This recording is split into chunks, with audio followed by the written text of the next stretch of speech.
The Ayaneo 3 manages to do so much more than I could have imagined that a gaming handheld could do, from its performance to its expandability to its magic module customizability. It has so much to appeal to nearly every type of PC gamer. But there are some massive compromises that come with all of that freedom. So today we'll be taking a look at the Ayaneo 3, its specs, quirks and features that makes it stand apart, its performance, but also what's ultimately going to make it still lose to the Steam Deck. So we're going to spend a decent bit of time on the magic modules that really make this handheld go nutty, but first let's take a look at the customizability you get before you start swapping buttons all over the place. Ayaneo offers a bunch of options for the Ayaneo 3, giving lovers of their wallets options and lovers of the highest performance a place too. And today's video sponsor, Thrive Market, hits those profiles too. I know it's still breakfast time, but my tummy is already thinking about lunch, and unfortunately my brain is thinking I don't want to leave my house. Lucky for me, I can make this conundrum work with today's sponsor, Thrive Market. Thrive Market is an online membership-based grocery store committed to delivering you, and I mean literally delivering to your door, the highest quality products and ingredients you could want, all with savings on every order.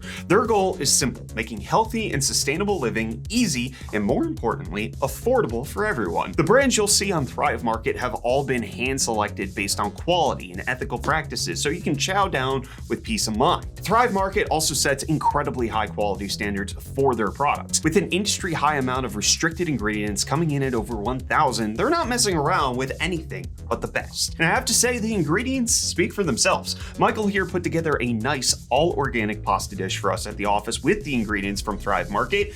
And man, was this good. From the organic crushed tomatoes to the organic bay leaves, it all came together in a dish that was both delicious and way healthier than whatever jar of marinara sauce you got in your pantry. Check out Thrive Market for yourself today. Click the link in my description to join Thrive Market today and get 30% off your first order and a free gift. Big thanks to Thrive Market for sponsoring today's video. Now, firstly, the Ayaneo 3 comes in two different performance profiles. The Ryzen 7 8840U, that is a generation old, complete with 8 cores and 16 threads of CPU performance at up to 5.1 GHz, and a Radeon 780M integrated GPU with just 12 compute units. Or you can kit it out with the newer and faster Ryzen AI9 HX370. That'll get you 12 cores and 24 threads at up to the same 5.1 GHz. But the beefier Radeon 890M GPU with 16 compute units. The cheapest version you can get is $699 early bird pricing for that 8840U, 16 gigs of LPDDR5X 7500 megatransfers RAM, and a 512 gigabyte Gen 4 SSD. The most expensive version you can drain your bank account with is the HX370 chip with 64 gigs of RAM at the same speed with a 4 terabyte SSD. That'll set your retirement back a whopping $1,800 for early bird pricing, or $2,100 once it's at retail. But while two different performance options is more choice than most portable gaming consoles, it doesn't stop there. They also give the option of two different types of screens depending on how you want to tickle your eyeballs. Both screens are 7-inch 1080p panels with 315 pixels per inch, but they're different in refresh rate, panel technology, and a couple other bits. There's the 120Hz IPS LCD screen that goes up to 500 nits, has 100% of the sRGB color space, but also has support for AMD's FreeSync Premium with its variable refresh rate. But then they also provide a 144Hz OLED screen that gives you 150% of the sRGB space, 110% of the DCI-P3 setup, and 800 nits of max brightness, but it lacks any sort of VRR. The LCD screen is also a native landscape panel, which makes it slightly easier to work with software, but I really think unless you have a stomach-churning reaction to screen tearing and desperately need variable refresh rate, then the OLED screen makes way more sense to me. Higher refresh rate, better color reproduction, and brightness. It's a more pleasant gaming experience from my perspective. But the choice of which screen you get is completely up to you. Ayaneo charges the same amount for both, so it's an either-or scenario here, and every variant of performance and RAM and storage is available in either screen flavor. Ayaneo almost puts you into analysis paralysis before you even have the opportunity to start swapping your input modules. Additionally, they've got 3 colors: Starry Black, Sky White, and Retro Power Tan and Red. The Retro Power gives you less options since it's only available with the higher spec configurations, and it's the only one that includes the Batch of Magic modules, whereas it's a $100 upcharge for the black and white models. The model we're specifically reviewing in this video is kind of in the middle. It has the HX370, but with only 32 gigs of RAM and a 1TB SSD. It has the OLED screen and is obviously in the starry black colorway. But let's talk about what's common between all the variants of Ayaneo III. It's got a ton of I/O, 2 USB 4 Type-C ports for 10 gig data transfer and DP 1.4 display capabilities on either the top or bottom for charging however is most convenient. Then you have a top-mounted Oculin port for fast external graphics cards, and on the bottom you've also got a headphone jack alongside a micro SD card reader for expandable storage. It uses Wi-Fi 6E and Bluetooth 5.3 for its wireless connectivity, and has dual 6-axis gyroscope for reminiscing about the good old days of all those PS3 games you use your DualShock 3 for. Disgusting! Inside, you've got a 50.25 watt-hour battery with 65 watt charging capabilities, as well as bypass charging to increase battery health and decrease heat while gaming. But practically, in terms of battery life, that 50.25 watt-hour battery means that it's fine, kinda unspectacular for gaming handhelds in 2025. At the max power of a 30 watt TDP, we only got 50 minutes of gaming. Lowering that to 15 watts netted us an extra half hour, coming in at an hour 20. So don't expect this thing to last you as long as a Switch or Steam Deck, and definitely chuck the wall wart in your bag whenever you leave your desk. Or find games that you'll be able to crank the TDP down to 5 watts or so to really maximize battery life. Now, Ayaneo did say in the reviewer's guide that due to the fact that the overall tuning and battery curve are not yet the final version, high TDP or some random conditions may cause equipment abnormalities, such as restarts, power outages, or screen flickering. So please do not demonstrate the overall performance and battery life test for now. They never rescinded that statement, but I couldn't publish a review and not include a battery life test or disclose performance for a device whose whole point is to be a gaming device on the go. Hopefully this gets better before they mass distribute these, but I did need to include the fact that they did have a disclaimer and they didn't want me to talk about this. They do also happen to include a feature called Ice Seal in their Ayaspace software that allows you to manually freeze apps so they don't sap your battery or performance in the background, but when we used it, it didn't seem to affect our performance or battery life numbers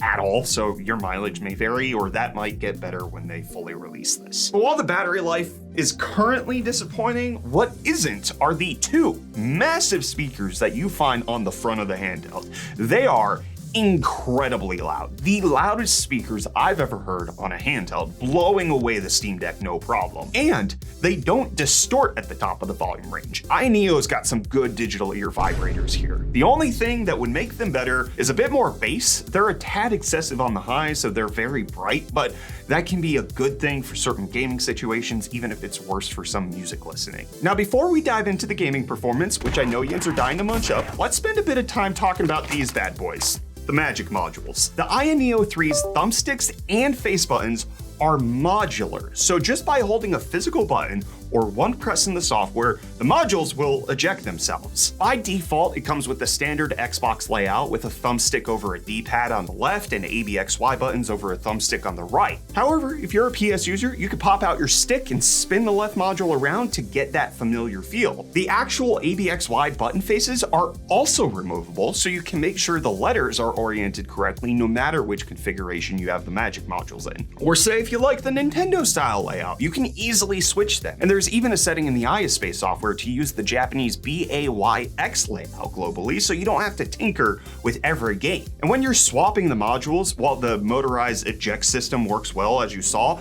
manually pressing them back in takes some getting used to. There are no tracks for them to slide in. They simply clip into the socket, which takes a decent bit of force, like a bit too much force. And there's a bit too much crunch that happens upon insertion that always makes me a tad uncomfortable to do it. Now you can get the 6 magic module pack for $100 for the black or white versions, which includes an additional set of the basic modules, a touchpad plus D-pad, and thumbstick plus 8-way button for the left side, and an ABXY plus touchpad and 6-button ABC XYZ for the right side. And all but the ABC XYZ module are able to be inverted, which gives you 56 unique combinations of buttons and situations. That is a lot of customizability going into this handheld. We talked about the performance differences. We talked about the spec differences you can get. We talked about the screen differences you can get, and you can even have different little button doodads in here. And in case you don't want to lay down 100 smackers for the pack, as mentioned, the Retro Power colorway currently comes with the modules as an included accessory. All of the buttons feel good. Putting it in whatever customizability you want is going to be personal to you,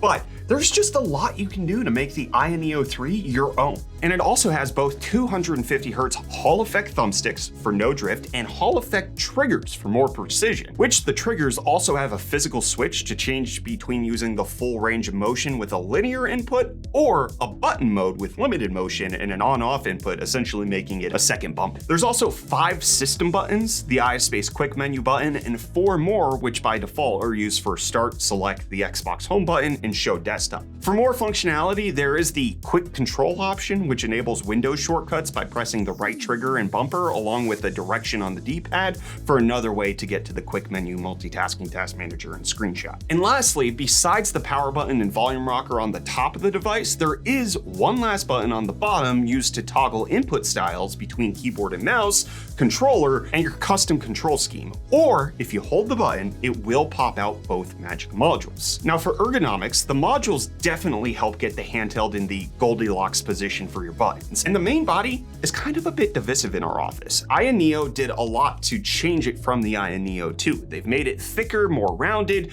which some of us thought made it very natural and comfortable to hold. But for me personally, I actually think it fits worse in my hands than the Ayaneo 2. Changing out the different modules didn't make it more comfortable at any point for me, and while I normally like a bigger, thicker console like the Legion Go, the Ayaneo 3 just feels a bit too awkward in my banana hands. Now lastly, again, before we jump into the gaming numbers, we should discuss the Ayaspace software that's included, since it will have a direct impact on your gaming numbers. Because with Ayaspace, you have a wide range of adjustments for the APU, getting anywhere from 5 watt to 30 watt TDP while on mobile, or while plugged in, it can boost up to 35 watts. It also provides a configurable fan curve for you, which that fan is a large PC-sized turbo fan connected to triple copper heat pipes and a copper plate. Just using the default fan curve got us a peak of 72C during gaming, so while it can get a bit breathy in its noise, the Ayaneo 3 is fully capable of keeping the temperature demands of the HX370 under control. Expanding on Ayaspace, it doesn't only serve as a hardware management program, but also a game hub, automatically detecting any games installed to keep everything in one place with decent sorting and searching options for your game library. There's also a dedicated button to pull up the quick menu, which has just about everything the full menu does, but just acts as an overlay, so it's quick and easy to change anything needed even in mid-game, like TDP or otherwise. However, there is no store section. So once everything's installed, it's a great one-stop shop, but not otherwise. And it's only a full screen app. There's no minimize button, and it lives in the system tray, not the taskbar, so switching between it and other apps isn't as smooth as I would like it to be, and it can be pretty buggy. Mostly when using the touchscreen to open it, it doesn't always display properly, and it can take a few tries. It's not great. But with the Aya quick menu, you don't really lose that much functionality, and it's very similar to using something like Steam Big Picture Mode. Okay, enough pre-foramble. Let's talk about the FPS numbers. The gaming goods. We test the Ayaneo plugged in at either 15 or 35 watts with both 1080p medium with upscaling or 1080p low at native resolution. In our 9-game test at 15 watts, the Ayaneo got an average of 40 FPS on medium and 29 FPS on low. At 35 watts, that jumps to 53 at medium and 38 on low, that being a 32% and 29% gain respectively. We're talking Black Myth Wukong at 40 frames, Monster Hunter Wilds under 30, unfortunately, Marvel Rivals at 44, F124 at 98, and The Witcher 3 hitting 84. So it's not going to play these AAA games at Ultra, but you can always turn the settings down a bit more, or for less demanding games, as is more expected out of a handheld, it has more than enough power, especially if you lower it down to an 800p resolution to mimic the Steam Deck 1-for-1, you're going to be cranking 60 frames in a bunch of these games, no problem. However, if you prefer the handheld form factor but want more performance to max out some AAA titles, as mentioned previously, there is an Oculink port for use of an external GPU. And since you'll probably be plugged in anyway, what's another cord? But once again, I want to just take a moment and point out that Ayaneo asked us to not test performance because it's not the finalized software specs. They're hoping for higher numbers, not lower, so it may be slightly different when it finally lands in your hands. But overall, it's hard to draw a simple conclusion on the Ayaneo 3. It's got tons of raw gaming horsepower behind it that should theoretically get better. It has an absolutely immaculate screen, more hardware options than a Los Santos custom shop, and frankly, is one of the most ambitious handhelds I've come across in the 3 years since the Steam Deck launched.